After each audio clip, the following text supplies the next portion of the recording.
Good morning friends. Last આપણે ઉદાહરણ number 1 થી 5 જેને વિડીયો લેક્ચરની અંદર આપણે કેલ્ક્યુલેટ કરી ચૂક્યા. હવે આપણે આની અંદર આગળના ઉદાહરણો ઉપર ચર્ચા કરીએ છીએ. બીજા આપણે 4-5 ઉદાહરણને અહીંયા ધ્યાનથી સમજવા પ્રયત્ન કરીએ.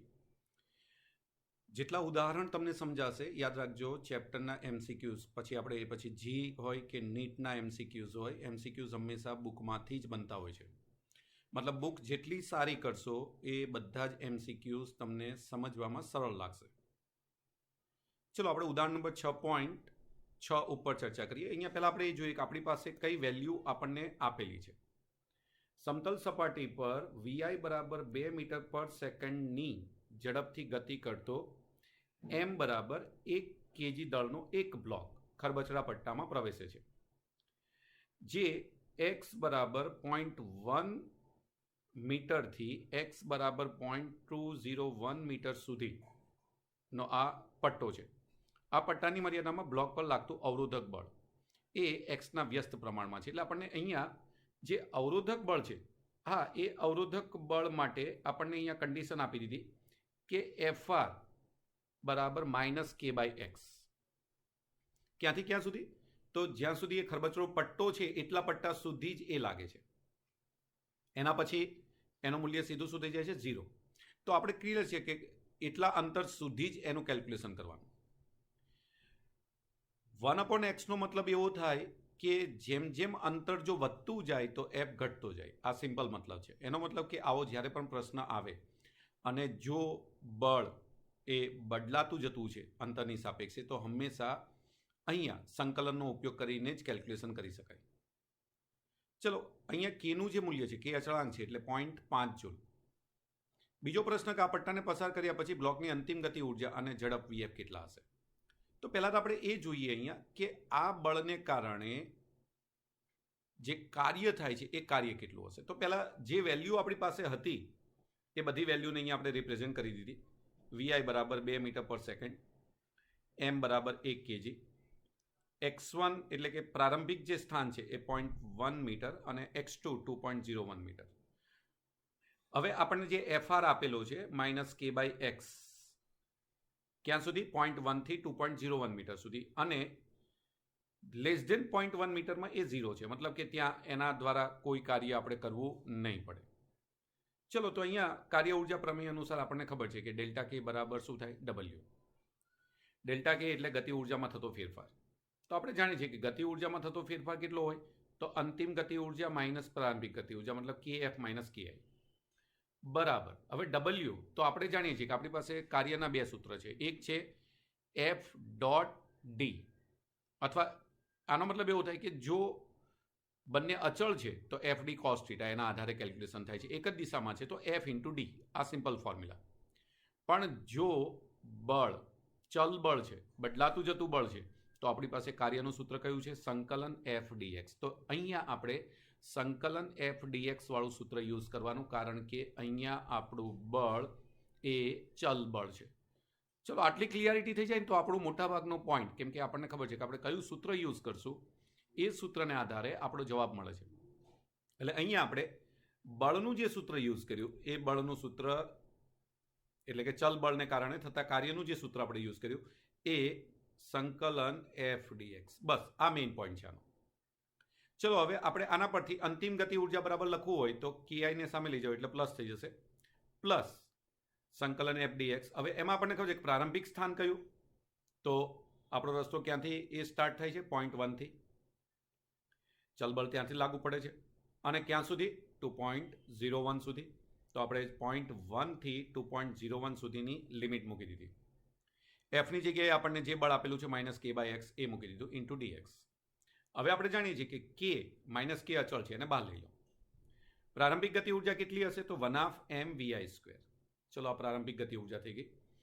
k ને આપણે બહાર લીધો એટલે આ પ્લસ છે અને આ માઇનસ પ્લસ ગુણાકાર શું થાય? માઇનસ. એટલે અહીંયા માઇનસ નિશાની આવી. k ને આપણે બહાર લીધો. 1/x નું સંકલન બધા યાદ રાખજો અહીંયા ખાસ. સંકલન 1/x dx બરાબર ln x આવું થાય. આ જે ln છે એ નેચરલ લોગેરિધમ છે. આના બરાબર પાછું લખી શકાય 2.303 ઇન્ટુ log x, જ્યાં આપણે બેઝ કયો આવે 10. જે આપણું લોગ ટેબલ છે એ log 10 બેઝ ઉપર છે, એટલે આપણે આ કન્ડિશન હંમેશા ત્યાં રિપ્રેઝેન્ટ કરવી પડે. એટલે બધાએ અહીંયા જે મેં સૂત્ર લખ્યું એ સૂત્રને કમ્પલસરી યાદ રાખશો. ચલો અહીંયા અપર લિમિટ 2.01 અને લોઅર લિમિટ 0.1 મૂકશું. યાદ રાખજો, જ્યારે આવું થશે એટલે અહીંયા એક બીજું ફોર્મ આપણે યુઝ કરેલું છે. બીજું ફોર્મ આ છે કે ln a અપર લિમિટ મૂકીએ આપણે, પછી નિયમના માઇનસ આવશે. લોઅર લિમિટ આપણે ધારો કે મૂકી ln b. યાદ રાખજો, log a minus log b બરાબર log a અપોન b, આવું લખી શકાય. એટલે અહીંયા ln a અપોન b આનો ઉપયોગ કરશું આપણે. મતલબ આ બે ફોર્મ્યુલા બધાએ ક્લિયર મગજમાં રાખવાના છે. અને અહીંયા એટલે અહીંયા મેં આ ડાયરેક્ટ સીધું જ યુઝ કરેલું છે, તો તમે અહીંયા જોઈ શકો. હા સર, અહીંયા ln 2.01 અપોન 0.1 આનો સીધો યુઝ કર્યો, મતલબ આ ફોર્મ્યુલા આપણે સીધો યુઝ કરી લીધો. ચલો હવે કે બરાબર આપણે વેલ્યુ અંદર રકમમાં આપેલી છે 0.5 એ મૂકી દીધી. 2.01 અપોન 0.1 એટલે ln 20.1 થઈ જાય. અહીંયા એમની જગ્યાએ 1 મૂકી દઈએ. vi બરાબર 2 આપેલું છે એ મૂકી દીધું. ચલો બધી વેલ્યુ આપણે સબસ્ટિટ્યુટ કરી નાખીએ અંદર. આનું જે સાદુરૂપ છે 1/2 ઇન્ટુ 1 ઇન્ટુ 2 સ્ક્વેર બરાબર 2. ચલો એ તો ક્લિયર થઈ ગયું. 4/2 એટલે 2 આવશે. 0.5 એમ નામ રહેવા દીધા. પછી મેં આ કન્ડિશન અહીંયા લખી છે કે ln x બરાબર શું લખાય 2.303 log 10x આ લખી શકાય. તો અહીંયા તમે જુઓ 2.303 ગુણ્યા log 10 20.1. હવે તમે log ટેબલની અંદર આ વેલ્યુને ચેક કરશો. log 20.1 આનું મૂલ્ય આપણને કેટલું મળશે 1.3032. કોઈને જો લોગમાં સમજવામાં પ્રોબ્લેમ થતો હોય તો ખાસ બોલજો, તો હું નાનો પોઈન્ટ એને સમજાવતો એક મૂકી દઈશ, જેથી કરીને લોગ શોધવામાં ક્યાંય તકલીફ ન પડે. હા, જોડે લોગ ટેબલ હોવું જરૂરી છે. અહીંયા તમે એને સિમ્પલ ડાયરેક્ટ કેલ્ક્યુલેશનમાં નહીં લઈ શકો. બીજી એક રીત પણ છે, કેલ્ક્યુલેટરથી પણ તમે એને કેલ્ક્યુલેશનમાં લઈ શકશો. તો હું એ પોઈન્ટ્સને એમાં એ વખતે મૂકી દઈશ. ચલો આ ત્રણેયનો ગુણાકાર કરશો તમે એટલે એ વેલ્યુ આવશે 1.5. 2 ઓછા 1.5 એટલે આપણો ફાઇનલ આન્સર અહીંયા થયો 0.5 જૂલ. આ 0.5 જૂલ શું આવ્યું? અંતિમ ગતિ ઉર્જા. હવે આપણે જાણીએ છીએ કે અંતિમ ગતિ ઉર્જામાં લખો શું લખાય 1/2 mvf² બરાબર 0.5. તો આના પરથી vf ને સૂત્રનો જો કરતા બનાવીએ તો આપણને વેલ્યુ મળશે 2 ગુણ્યા 0.5 અપોન m બરાબર તો એક જ છે. એટલે ફાઇનલ ઝડપ 1 મીટર પર સેકન્ડ મળશે અને ફાઇનલ ગતિ ઉર્જા 0.5 જૂલ મળશે. ચલો આઈ થિંક તમે બધા આ ક્વેશ્ચનની અંદર ક્લિયર થઈ ગયા હશો કે કઈ રીતે આને કેલ્ક્યુલેટ કરી શકાય.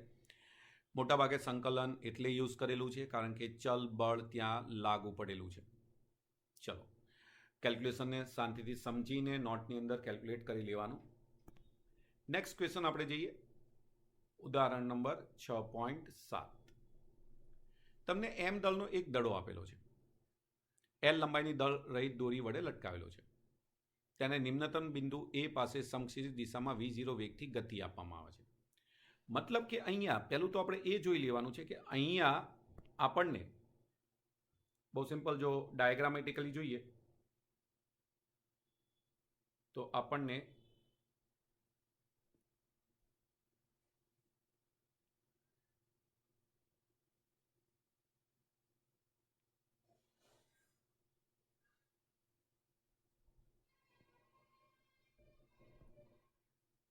અહીંયા આપણને એક સર્કલ આપેલું છે.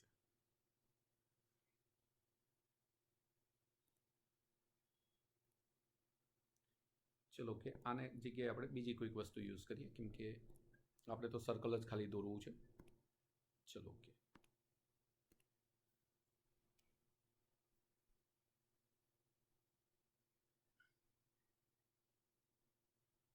ચલો અહીંયા સાઈડમાં આપણે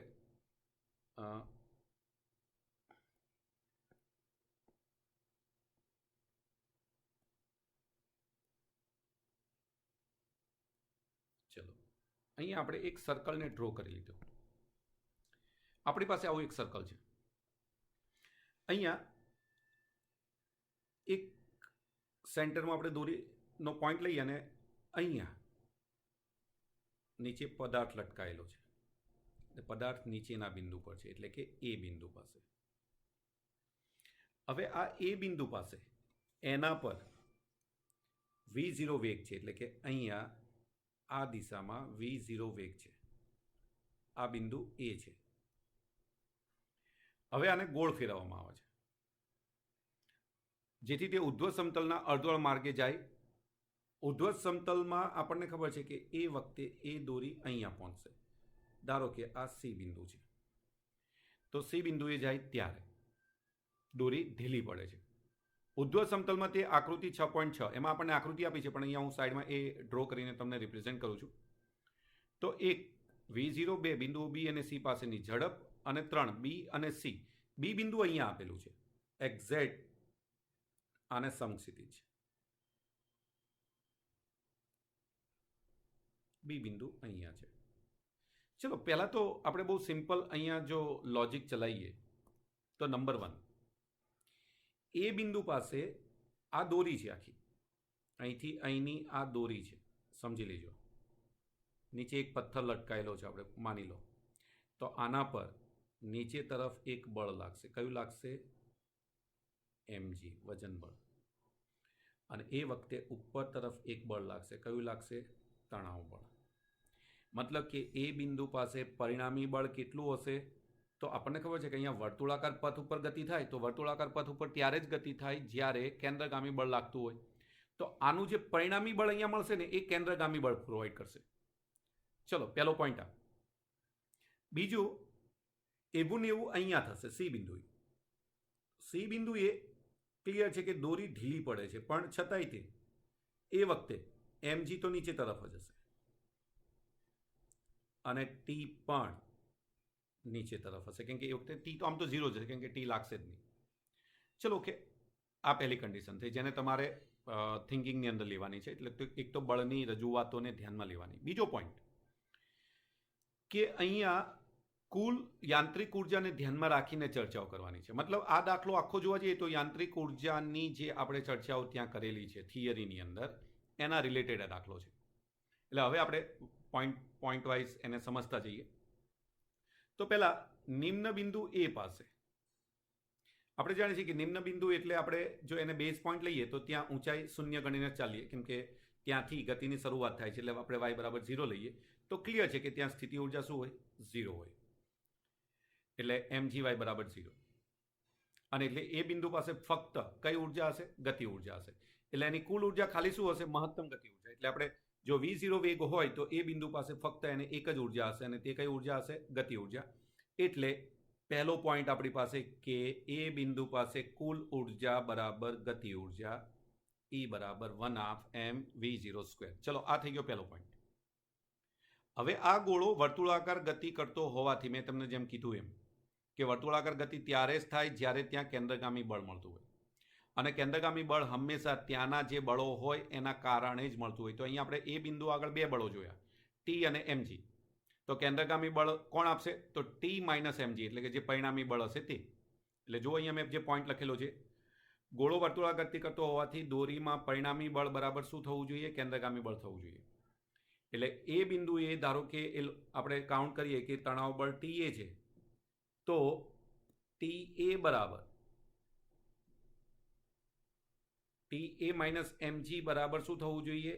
mv²/r. કેમ કે કેન્દ્રગામી બળનું સૂત્ર શું? mv²/r. r એટલે ત્રિજ્યા, અને આપણે જાણીએ છીએ કે અહીંથી અહીંની ત્રિજ્યા એટલે દોરીની લંબાઈ, અને દોરીની લંબાઈ કેટલી આપણને આપેલી છે? l જેટલી. વેગ કેટલો છે એ સમયે? v0. એટલે mv0²/l આ કોને રજૂ કરે છે? કેન્દ્રગામી બળને. ફરીથી યાદ રાખજો, કેન્દ્રગામી બળ હંમેશા mv²/r જેટલું હોય. અહીંયા r એટલે દોરીની લંબાઈ. ચલો, કમ્પ્લીટ. તો આપણું પહેલું અહીંયા ફોર્મ્યુલેશન એક મળી ગયું આપણને, TA માઇનસ mg બરાબર mv0²/l. ચલો, હવે આપણે સી બિંદુ પર જઈએ. તો સી બિંદુએ મેં તમને કીધું જેમ અહીંયા લખેલું છે કે દોરી ઢીલી પડે છે. ઢીલી પડે છે એટલે આ જે ટીસી છે, સી બિંદુએ જે નોર્મલી તણાવ બળ છે, એ તણાવ બળ શું થઈ જવું જોઈએ? 0. એટલે આપણે ટીસી બરાબર શું લઈએ છીએ 0. તો એનો મતલબ કે સી બિંદુએ ફક્ત એની પાસે શું હશે? સ્થિતિ ઉર્જા હશે. કેમ? કારણ કે ત્યાં જઈને એ જો પહોંચીને ત્યાં સ્થિર થાય છે તો ક્લિયર છે કે એ વખતે એની પાસે ફક્ત અને ફક્ત ગતિ ઉર્જા હશે. જો એ આગળ ગતિ કરે છે, એટલે કે જો આગળ ગતિ કરતો બતાવ્યો છે કે જસ્ટ આગળ જાય છે, તો હા, તેની પાસે સ્થિતિ ઉર્જા પ્લસ ગતિ ઉર્જા હશે. અને જો ગતિ ઉર્જા હશે તો ત્યાં કોઈક વેગ હશે. માની લો કે આ વેગ વીસી છે. સી બિંદુએ વેગ શું છે? વીસી. તો હવે આપણી પાસે ત્યાં બે ઉર્જાઓ થઈ. એક ગતિ ઉર્જા વત્તા સ્થિતિ ઉર્જા. ગતિ ઉર્જા આપણે જાણીએ છીએ કે સર 1/mv² પ્રમાણે 1/mvc² થશે. સ્થિતિ ઉર્જા કેટલી? તો જો અહીંયા આપણે y બરાબર 0, આ આપણું અહીંયા આપણે y બરાબર 0 લીધું, તો હવે અહીંથી આટલી ઊંચાઈએ પહોંચે છે, તો આ ઊંચાઈ કેટલી થાય? તો દોરીની ડબલ લંબાઈ થઈ. એટલે આપણું જે સૂત્ર છે mgh, એમાં h બરાબર આપણે શું લેવાનું? 2l. તો જુઓ અહીંયા સી બિંદુએ કુલ યાંત્રિક ઉર્જા E બરાબર 1/mvc² પ્લસ 2mgl. એકચ્યુઅલી અહીંયા આપણે શું કર્યું? તો મેં તમને સમજાવ્યું એમ mgh વાળું સૂત્ર આપણે યુઝ કર્યું. mg અને h બરાબર આપણે શું લીધું? 2l. કેમ કે ડબલ દોરીની લંબાઈ વ્યાસ થશે ને, અહીંથી અહીંનું અંતર કેટલું થાય? વ્યાસ જેટલું. અને વ્યાસ એટલે અહીંયા દોરીની લંબાઈ l છે, તો 2l જેટલું. ચલો કમ્પ્લીટ એમાં, એટલે 2mgl. બીજું આપણે જોયું કે સી બિંદુ પાસે કેન્દ્રગામી બળ બરાબર ફક્ત શું થશે? વજન બળ. કારણ કે ત્યાં આપણે જેમ ચર્ચા કરી ભાઈ ટીસી બરાબર તો શું છે? 0 છે.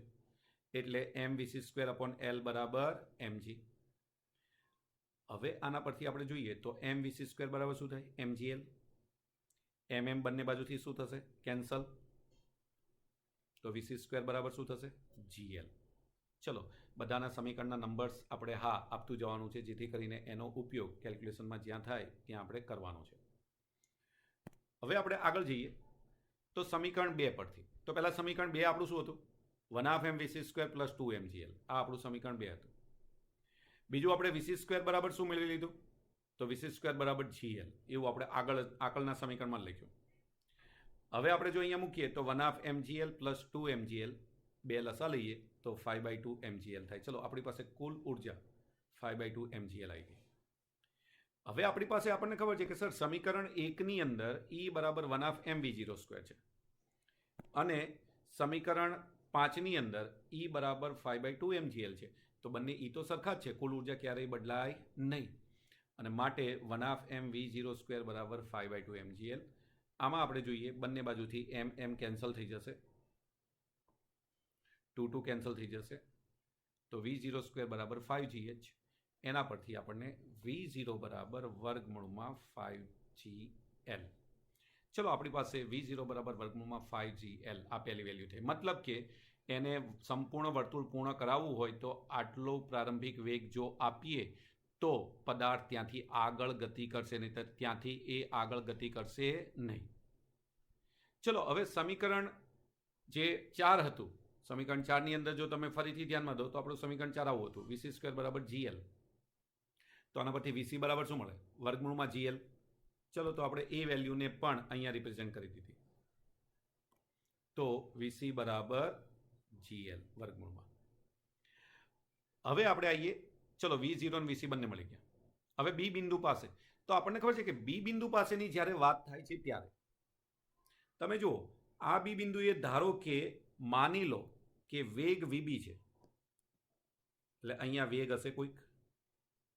બીજું એ કેટલી ઊંચાઈએ છે? l જેટલી, એટલે ત્યાં સ્થિતિ ઉર્જા પણ હશે. તો ત્યાં કુલ ઉર્જા એટલે એની ગતિ ઉર્જા પ્લસ સ્થિતિ ઉર્જા. ગતિ ઉર્જા કેટલી હશે? 1/mvb². સ્થિતિ ઉર્જા કેટલી હશે? તો l ઊંચાઈ છે, mgh પ્રમાણે ત્યાં કેટલું થાય? mgl. તો જુઓ અહીંયા આવે તમે E બરાબર 1/mvb² પ્લસ mgl. ચલો E ની જગ્યાએ 1/mv02 આપણે મૂકી શકીએ. તમે જોઈ શકો છો કે ત્રણેયમાં m કેન્સલ થઈ જશે, એટલે આપણને મળશે 2. તમે બંને બાજુ 2 વડે ગુણાકાર કરીએ તો અહીંયા 2 કેન્સલ થશે, અહીંયા 2 કેન્સલ થશે, અહીંયા 2 વડે મલ્ટિપ્લિકેશન થશે, એટલે આપણને સમીકરણ મળ્યું v02 બરાબર vb² plus 2gl. V0 square બરાબર તો આપણી પાસે વેલ્યુ છે 5gl, મૂકી દો અહીંયા. તો આના પરથી આપણને VB મળશે વર્ગમૂળમાં 3gl. ચલો, આપણી પાસે બી બિંદુએ પણ વેગ મળી ગયો. હવે પ્રશ્ન અંદર પૂછાયેલો છે કે બી અને સી પાસે ગતિ ઉર્જાનો ગુણોત્તર. તો આપણને ખબર છે કે બી બિંદુ આગળ ગતિ ઉર્જા કેટલી હશે? 1/2 mvb સ્ક્વેર. સી આગળ 1/2 mvc સ્ક્વેર. તો તમારે kb અપોન kc શોધવું છે, તો 1/2 mvb square upon 1/2 mvc square. આપણે જાણીએ છીએ કે સર અહીંયા 1/2 કેન્સલ થઈ જશે, એમ કેન્સલ થઈ જશે, તો VB square upon VC square. હવે વીબી સ્ક્વેર એટલે 3gl અને વીસી સ્ક્વેર બરાબર gl. તો તમે જુઓ છો gl કેન્સલ થઈ જશે, તો 3:1. તો આપણો બંને ગતિ ઉર્જાનો ગુણોત્તર કેટલો આવશે? kb અપોન kc બરાબર 3/1. યાદ રાખજો, આના ઉપર ઘણા MCQ બને છે, એટલે આ દાખલો IMP તરીકે બધાએ કમ્પ્લીટ સારી રીતે સમજી લેવાનો છે. ચલો નેક્સ્ટ પોઈન્ટ આપણે જોઈએ. ઉદાહરણ 6.8. કારના એક્સિડન્ટને તાદસ કરવા માટે કારના ઉત્પાદકો જુદા જુદા સ્પ્રિંગ અચળાંકવાળી સ્પ્રિંગ સાથે કારોની અથડામણનો અભ્યાસ કરે છે. નોર્મલી આ પ્રક્રિયા જ્યારે કારની જઈએ કે ભાઈ કારનું સ્ટ્રેન્થ કેટલી છે, એક્સિડન્ટ થયા પછી કારની કેવી ઇફેક્ટ આવે છે, એના માટે નોર્મલી આ પ્રયોગો બધી કારોમાંથી એક કારને લઈને ધ્યાનમાં લેવામાં આવે છે.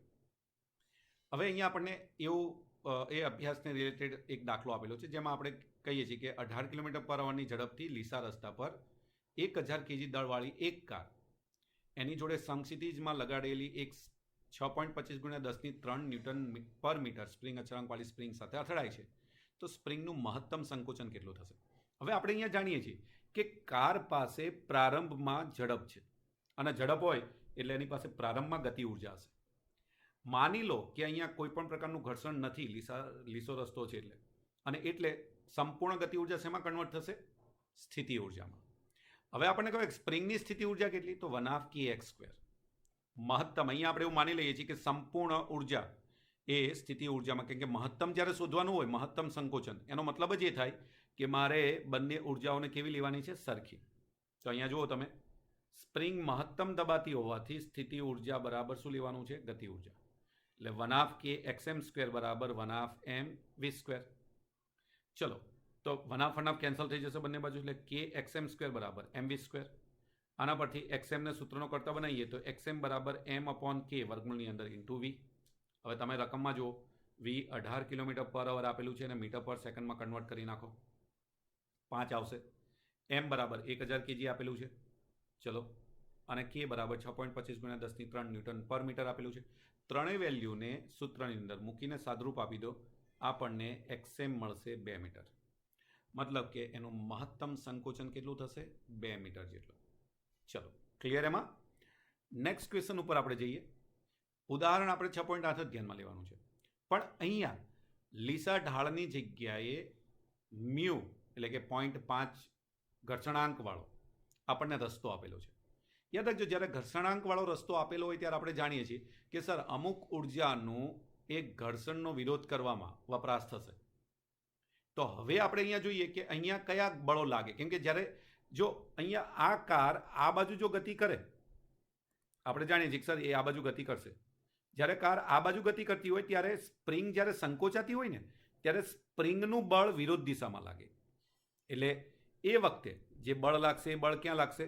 તો આપણે જાણીએ છીએ કે સર એ વખતે બળ જે છે એ kx વિરુદ્ધ દિશામાં લાગશે. બીજું, કાર જ્યારે આ દિશામાં ગતિ કરે છે ત્યારે fs એ પણ વિરુદ્ધ દિશામાં લાગશે. એટલે અહીંયા બે બળ વિરુદ્ધ દિશામાં કામ કરતા હશે. ચલો, હવે કાર્ય ઉર્જા પ્રમેય પરથી આપણે જાણીએ છીએ કે ગતિ ઉર્જામાં થતો ફેરફાર બરાબર કાર્ય, થયેલું કાર્ય. તો kf - ki બરાબર આપણે શું લઈએ છીએ? W.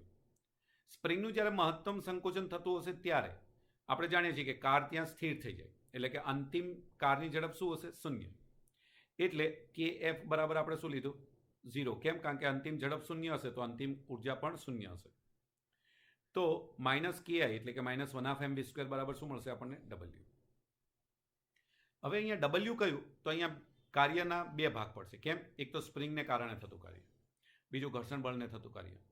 ચલો, સ્પ્રિંગને કારણે થતું કાર્ય કેટલું? તો આપણું જેમ સૂત્ર છે 1/2 kxm², કેમ કે કાર્ય એ જ સ્થિતિ ઉર્જામાં પરિણમશે. અને ઘર્ષણ બળને કારણે કેટલું? તો f × x. તો અહીંયા xm જેટલું સ્થાનાંતર થશે, એટલે fs × xm. ઓકે, બંને એટલે માઇનસ લીધા કારણ કે બંને વિરોધક દિશામાં છે. ચલો, આપણી પાસે સમીકરણ 1 અને 2 આવ્યા. બંનેને જો આપણે સરખાઈએ તો -1/mv² બરાબર 1/kxm² minus mu s mg xm. કેમ?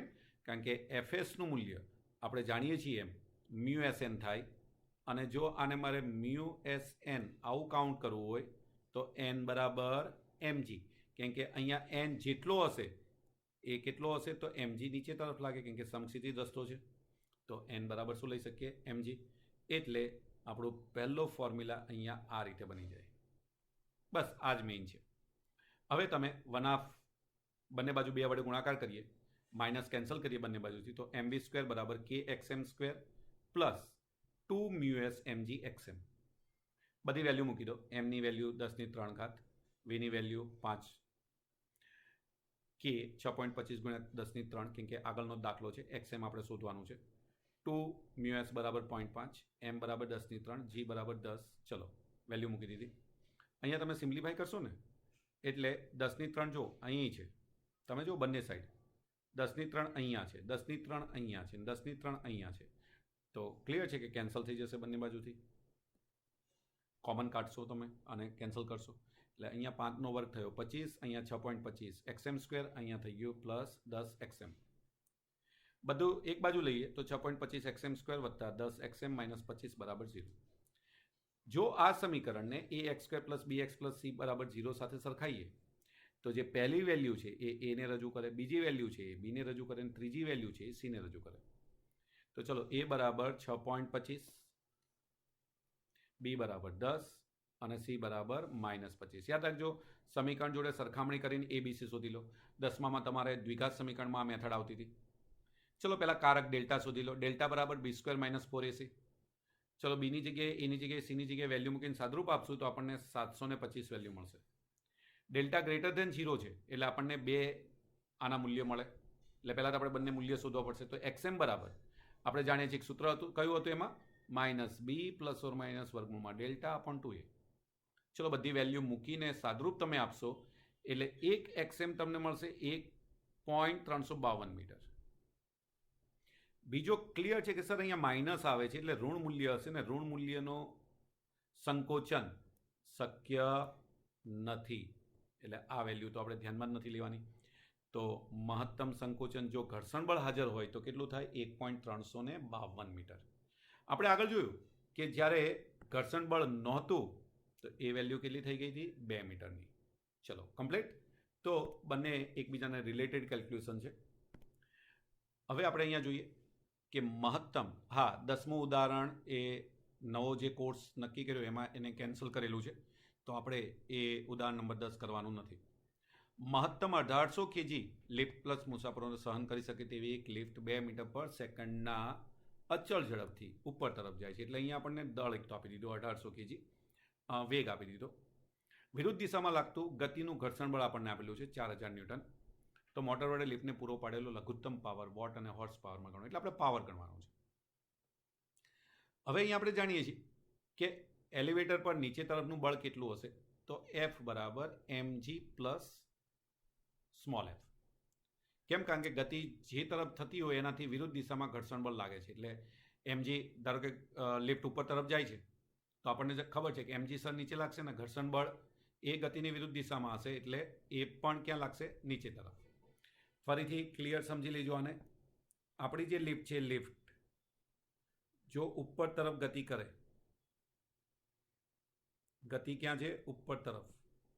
તો એ વખતે એક બળ લાગશે mg નીચે તરફ, અને બીજું ઉપર તરફની ગતિ છે એટલે ગતિનું કારણે ઘર્ષણ બળ પણ ક્યાં લાગશે? નીચે તરફ. એટલે કુલ બળ આ બંનેનો સરવાળો. એટલે કેપિટલ F બરાબર mg પ્લસ f. ચલો, mg આપણને 1800 kg દળ આપેલું છે, ઇન્ટુ g કરીએ 10 વત્તા 4000 એટલે f બરાબર આપણને કેટલો મળશે? 2200 ન્યૂટન. હવે આપણે જાણીએ છીએ કે પાવર પીનું એક સૂત્ર તમે જો આગળ થિયરીમાં જોશો તો લખેલું છે, p બરાબર f ઇન્ટુ v. બસ આપણે આ સૂત્રનો યુઝ કરી દેવાનો છે. 22,000 ગુણ્યા 2 44,000 વોટ. હવે હોર્સ પાવર મારે જો આને કન્વર્ટ કરવું હોય તો 746 વડે એનો ભાગાકાર કરવાનો. બસ સિમ્પલ યાદ રાખજો, કેમ કે 746 વોટ બરાબર 1 HP કહેવાય. ક્લિયર? તો 44,000 ભાગ્યા 746 એટલે આપણને વેલ્યુ મળશે 58.98, જેને નિયર ઇક્વલ ટુ 59 HP કહેવાય. તો આપણે વોટમાં પણ આન્સર પૂછેલો છે અને એચપીમાં પણ આન્સર પૂછેલો છે. તો આપણે અહીંયા બંનેનું કન્વર્ઝન કરેલું છે. ચલો, તો ઉદાહરણ નંબર 6.11 સુધી તમે ક્લિયર ઉદાહરણ બધા સમજી લેશો, કેલ્ક્યુલેટ કરશો, સૂત્રોને યાદ રાખશો, જેથી કરીને એના MCQ સોલ્વ કરવામાં સહેજ પણ પ્રોબ્લેમ ન થાય. Thank you.